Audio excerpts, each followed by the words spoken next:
Welcome to the All Financial Hour podcast with Steve All.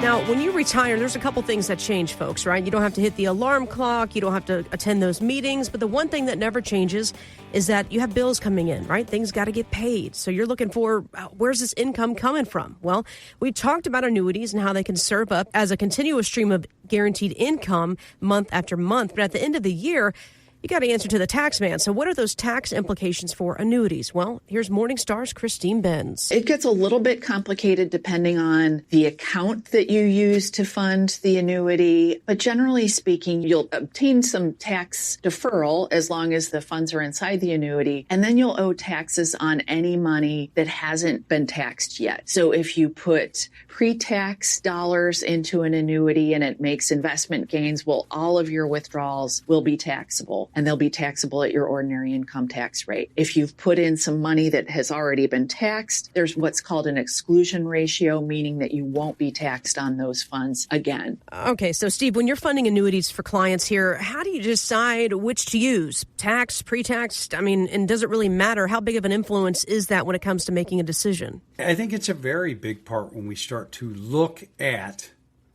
annuities for income.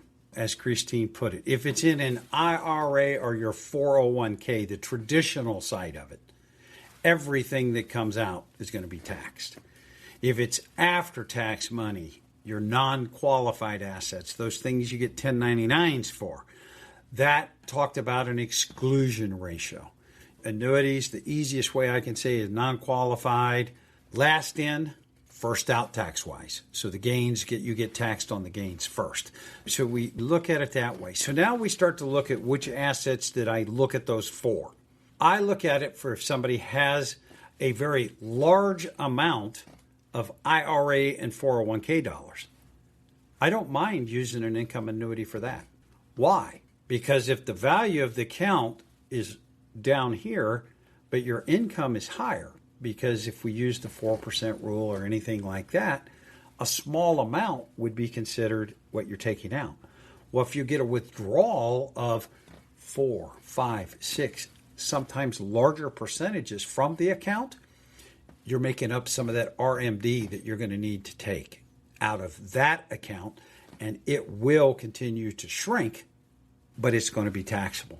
I'm not a real big fan about putting Roth IRA money into an income-based annuity, unless that's all you have. If you've converted everything else and you need a guaranteed income, I'll look at it, but I would prefer to go a different direction. Somebody that's got a very large amount of after-tax money, we might look at that and say, let's put it in an income stream, because then if you need to take $5,000 a month out to meet your income needs, part of it's the principal you put in and part of it's the income that you have. So not every dollar that you receive is taxed. So that's where you have to start to look at it around income. Taxation is very important, but the idea around it is if you thought about how you're going to replace your paycheck. Say you've got a gap of a couple $1,000s between your pensions, Social Security, all your income's guaranteed, and your expenses are slightly higher.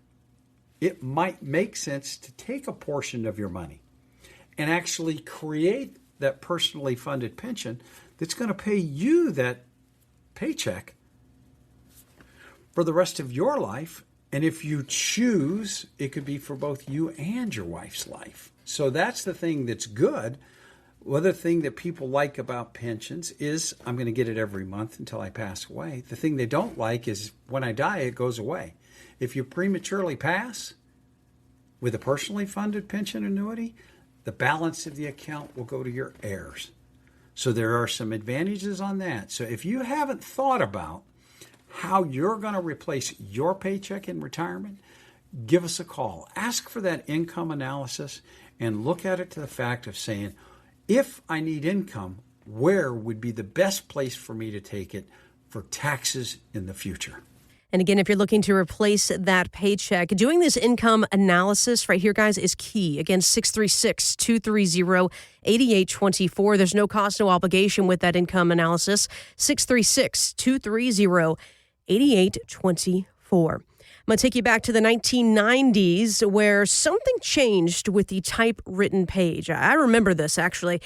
Computers came along and gradually killed the so-called rule that said you must have 2 spaces before starting a new sentence. But Texas attorney Jeremy Rosenthal, he says not so much. When you type a sentence and you put a period, I'm being told that you can only have 1 space afterwards. And I'm tired of it because you put 2 spaces after a sentence. White space on a paper attracts your eye. It is 2 spaces. It's designed for the eyeball. And I'm tired of people saying that only 1 space. So if you see me in the courthouse, don't talk to me about 1 space because it's 2. Man, he is putting his foot down there. 1 space, not 2.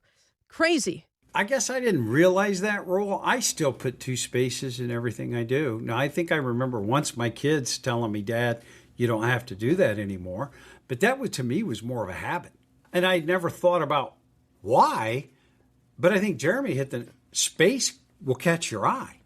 If it's a big old long run-on sentence, you don't stop. And I think it's a lot easier to look at it and say, okay, stop, go to the next one. But I guess I haven't caught up to all the millennials of today and whatever they call the kids that are in college now. I still put 2 spaces on everything that I have. So thank you, Jeremy, for giving me a great reason when people ask, why do I do that?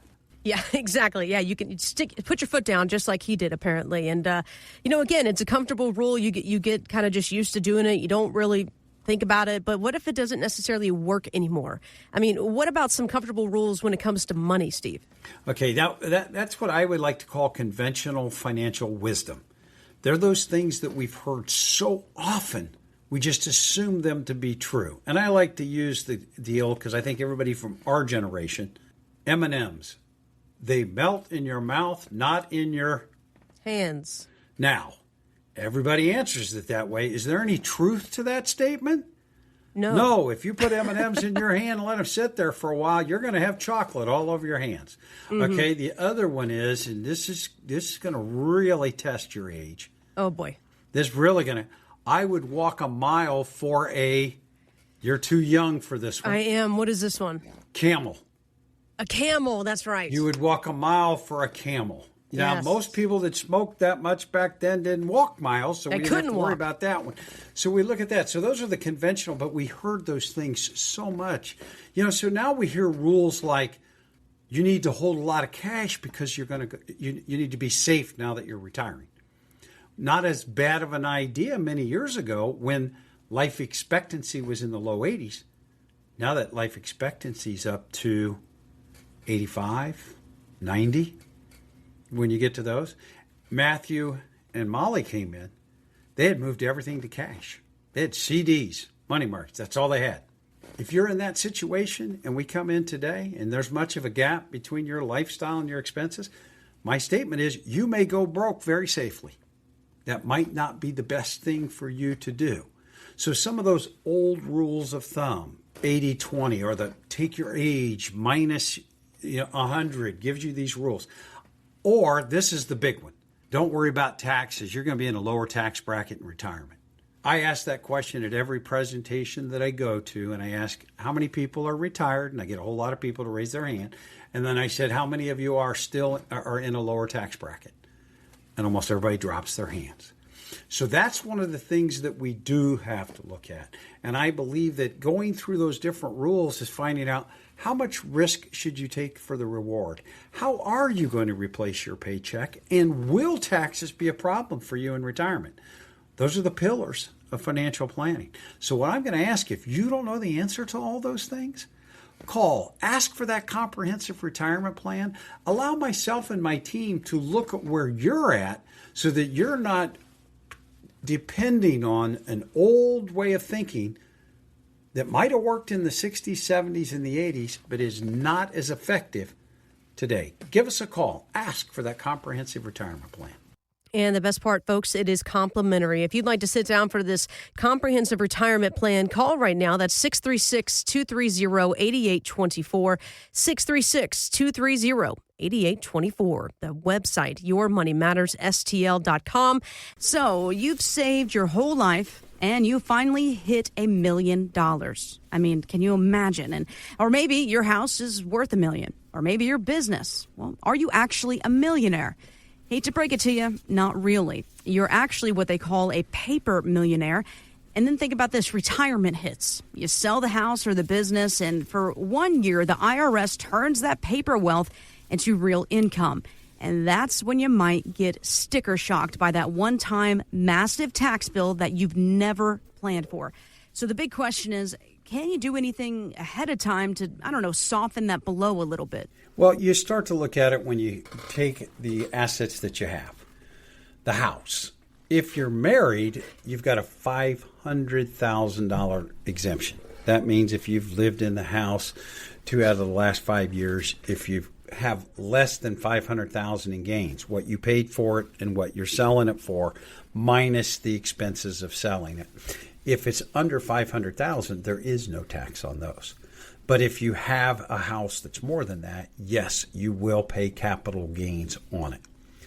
Business owners. I like to talk and say, business owners, you are responsible for your own retirement. And transitioning away from a business is not always an easy thing to do. It has been my experience that most people, when they want to sell their business, there's not a lot of buyers out there. And when somebody really wants to buy their business, they're not ready to sell. So that's the thing that you got to get together if you're a business owner. And that's when you look at that succession planning or selling. You need to start looking at that 3 to 5 years in advance. And a lot of people say, well, that's too far. But I'm going, no, that's what you really need to do.